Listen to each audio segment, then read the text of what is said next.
Bonjour Thomas. Bonjour Alexandra. Nous allons nous intéresser cette fois-ci au prince Honoré V. Le prince Honoré V qui succède à son père malade, le prince Honoré IV. Il arrive dans des conditions pas très favorables pour la principauté de Monaco. D'une certaine façon, si, puisque c'est la restauration des princes. Après l'épisode révolutionnaire, Monaco a perdu son indépendance en 1793 et retrouve la souveraineté des Grimaldi en 1814. Mais c'est vrai, vous avez raison, la situation économique est difficile. Problème de subsistance, d'approvisionnement, et puis problème aussi de modèle économique. Il n'y a plus comme ressource que l'exportation d'agrumes, donc c'est essentiellement les ressources de Menton. Il n'y a plus une garnison importante qui faisait vivre Monaco avant la Révolution. Il n'y a plus les revenus des terres de France qui permettaient aux Grimaldi d'entretenir une vie de cour à Monaco. Le prince Honoré IV est effectivement malade et préfère confier directement à son fils, le prince héréditaire Honoré, qui sera le prince Honoré V, donc à la mort de son père en 1819, les rênes du pouvoir.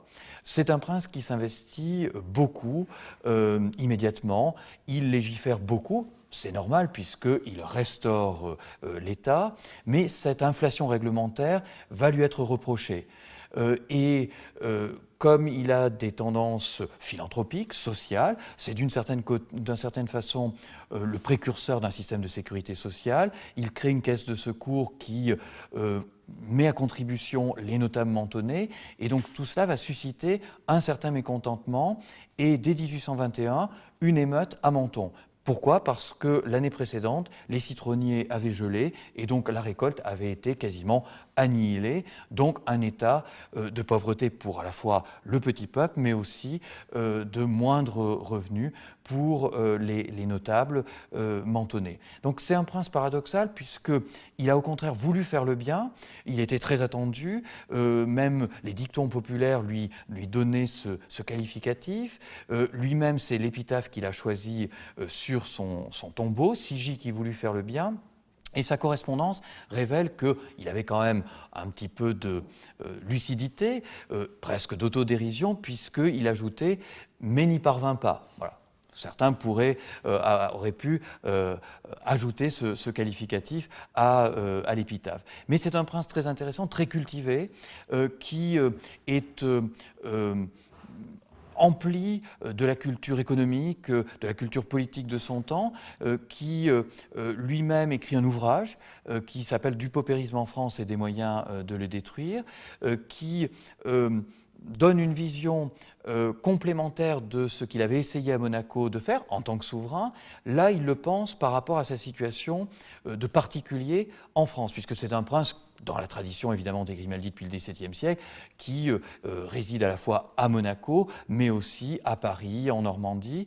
Et c'est un prince qui a aussi la caractéristique d'être un parlementaire français. Justement, comment ça s'est mis en place, puisqu'il était toujours à la Chambre des Pairs, même durant son règne?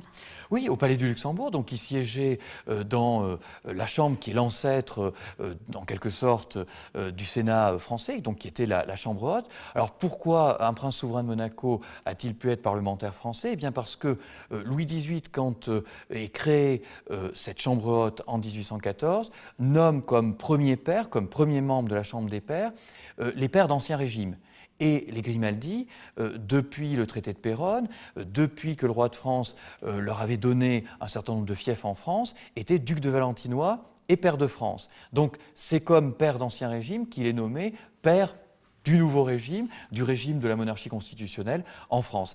Et il s'investira beaucoup à la tribune du Palais du Luxembourg sur divers sujets. On a encore dans les archives ses discours imprimés, mais aussi ses discours manuscrits, ses brouillons, sur des sujets qui lui étaient chers, c'est-à-dire des sujets économiques, sociaux essentiellement. On retrouve de nombreuses pièces à l'effigie d'Honoré V. Alors c'est à la fois là aussi un élément de restauration, puisque depuis le XVIIe siècle, les princes de Monaco frappaient monnaie, c'est un droit régalien, donc c'est une des façons les plus tangibles de manifester l'existence d'un État, d'avoir une monnaie à son effigie, et encore aujourd'hui évidemment avec les euros monégasques. Donc c'est une restauration, mais en même temps, je dirais, le prince Honoré V en fait peut-être un peu trop.